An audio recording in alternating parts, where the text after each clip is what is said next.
జయించినది ఎవరు అంటే కూడా సౌలే. ఎందుకంటే అక్కడ రాజు సౌలే గనక.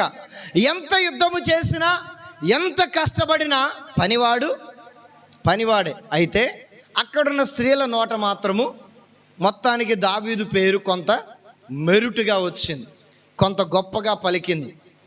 దావీదు 10,000 మందిని చంపితే సౌలు 1,000 మందిని చంపాడే అని చెప్పేసి అందరూ కీర్తించడం, స్తుతించడం, గణపరచడం ప్రారంభించారు.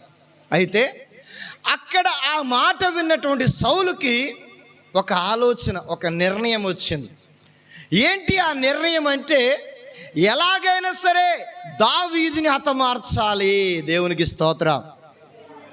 ఆ తర్వాత వచనాలు చదువుకుంటూ వెళితే, నా ప్రియమైన దేవుని బిడ్డలారా, అప్పటి వరకు అభిషేకించబడిన సౌలు, అప్పటి వరకు గనుడుగా ఉన్న సౌలు, అప్పటి వరకు గొప్పవాడుగా ఉన్న సౌలు,